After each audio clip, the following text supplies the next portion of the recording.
Hi friends, ఈరోజు మనము oil కొబ్బరి నూనె కాంచుకున్నాము. పూలు అవన్నీ వేసి తయారు చేస్తాము. అది ఎలా అంటే ఫస్ట్ చూడండి, మందారం పూలు తీసుకున్నాను. ఒక 15 మందారం పూలు. వీటికి తొట్టాలు తీసేసి ఇలా అన్నీ తీసి పెట్టుకోవాలి. దానికి ఏమేమి కావాలో నేను చూపిస్తాను చూడండి. మందారం పూలు, అలోవేరా అదే కలబంద గుజ్జు తీసుకున్నాను 1/2 కప్పు. ఉసిరికాయలు 1 కప్పు తీసుకున్నాను.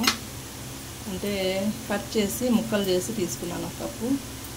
గుప్పెడు మందారం ఆకులు, కరివేపాకు 1 గుప్పెడు, కొంచెం 1 గుప్పెడు వేపాకు, కొద్దిగా తులసాకులు తీసుకున్నాను. ఇవన్నీ వేస్తే మంచిది, హెయిర్కి బాగా పెరుగుతుంది. మనకి హెయిర్ రాలిపోకుండా, జుట్టు రాలిపోకుండా ఉంటుంది. మెంతులు కొన్ని. దీనికి ఒక 1/2 లీటరు కొబ్బరి నూనె తీసుకున్నాను. ఇప్పుడు దీన్ని మనం కాంచుకొని ఇందులో ఒకటొకటి వేసుకుందాం, చూపిస్తాను. ఫస్ట్ బాండిల్ పెట్టి స్టవ్ వెలిగించుకుందాం. ఇందులో ఆయిల్ వేసి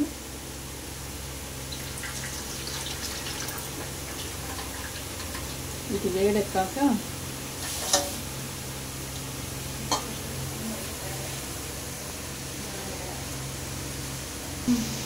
ఆయిల్ వేడెక్కుతుంది.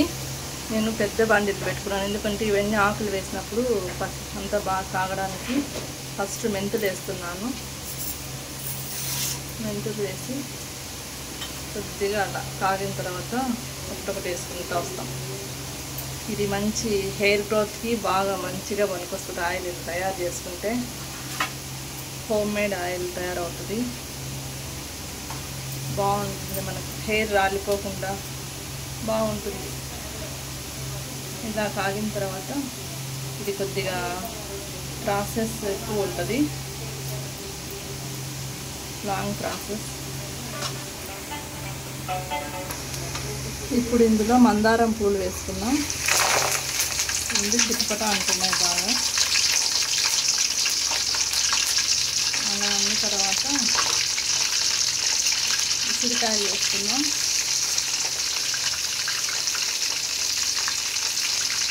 ఉసిరికాయలు తర్వాత కలబంద, ఈ మందారం ఆకులు ఉన్నాయి కదా, వీటిని కొద్దిగా తుంచుకొని ఇలా వేసుకున్నాం.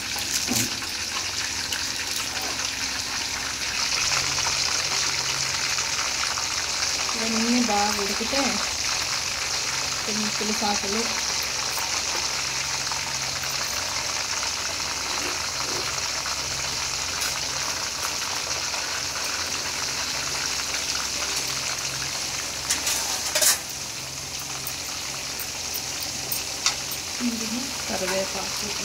కరివేపాకు వేసుకున్నాం. ఒకటి తర్వాత ఒకటి వేసుకుంటూ ఇప్పుడు కొద్దిగా వేపాకు వేసుకున్నా కూడా మనకి కళ్ళ చుండ్రు ఏమైనా ఉన్నా క్లియర్ అవుతుంది. చేదుగా ఉంటుంది కదా, ఇది బాగా మెడిసినల్ లీవ్స్ అన్నమాట. ఇలా బాగా ఒక 10 మినిట్స్ ఉడికించుకున్న తర్వాత మళ్ళీ మనము అంతా వడపోసుకోవాలి. ఒక 5 నిమిషాలు ఉడికితే బాగా అంతా ఆయిల్ లేకంతా వచ్చేస్తుంది అన్నమాట. ఈ ఆకుల రసం అంతా ఈ మనకు ఆయిల్ అంతా బాగా రసం అంతా పట్టేస్తుంది. ఇలా బాగా ఉడకాలి. ఇది ఇలా బాగా ఒక 15 మినిట్స్ ఉడికితే ఆయిల్ బాగా కలర్ వస్తుంది. ఇవన్నీ ఆకులంతా కొద్దిగా ఇలా అయితే బాగా ఉడికిన తర్వాత కొద్దిగా వాడిపోయినట్టు ఉంటాయి అన్నమాట. అప్పుడు కలర్ చేంజ్ అవుతుంది, అప్పుడు దించేసుకున్నాం. అంతవరకు బాగా ఉడకాలి. చూడండి, ఇప్పుడు బాగా అంతా ఆయిల్ అంతా కలర్ వచ్చేసింది. చూడండి, కలర్ చేంజ్ అయింది. ఇంత కాగితే చాలు. ఇప్పుడు అన్నీ బాగా పిడిచేసుకున్నాయి ఆకుల్లో ఉండే రసం అంతా. ఇప్పుడు మనము ఆఫ్ చేసేసి కొద్దిసేపు చల్లారిన తర్వాత దీన్ని వడబోసుకున్నాం. ఆఫ్ చేసేసి స్టవ్ ఆఫ్ చేసేసాను. ఒక 10 మినిట్స్ అలా చల్లారిన తర్వాత దీన్ని వడపోసుకో. ఇప్పుడు దీన్ని అంతా వడపోసుకున్నాము. ఒక క్లాత్ తీసుకొని, పల్చని క్లాత్ ఇలా వేసుకొని దీంట్లో వడపోసుకున్నామంటే నీట్గా అంతా బాగా కారిపోతుంది.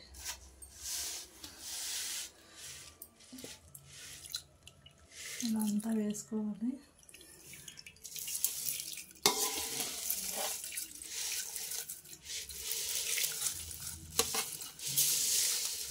ఈ ఆయిల్ తలకు అప్లై చేసుకుంటే హెయిర్ సిల్కీగా స్మూత్గా ఉంటుంది.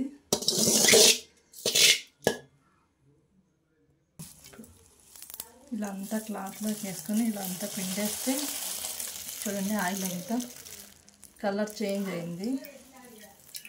ఇదంతా ఇలా బాగా పిండేసుకోవాలి.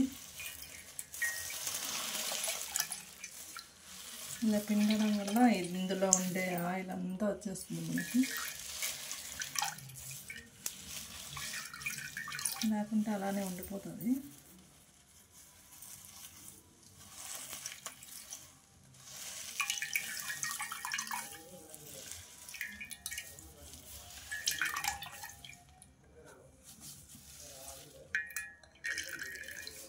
ఇలా పిండేసి అంతా మళ్ళీ మనము ఒక గాజు సీసాలో కానీ లేదనుకుంటే సీసా లేనప్పుడు ప్లాస్టిక్ డబ్బాలో నిల్వ చేసుకోవచ్చు. బాగా హెయిర్కి బాగా పనిచేస్తుంది. మీరు కూడా వాడి చూడండి. వాడి చూసి కామెంట్ చేయండి. కామెంట్ చేసి షేర్ చేయండి, సబ్స్క్రైబ్ చేయండి. చూడండి ఆయిల్ ఎంత బాగుందో. ఇలా బాగుంటుంది మనం పెట్టుకోవడానికి. ఇందులో అన్నీ వేసాం కాబట్టి ఆకులన్నీ హెయిర్ గ్రోత్ బాగుంటుంది. జుట్టు రాలిపోకుండా బాగా పెరుగుతుంది. అంతే ఫ్రెండ్స్.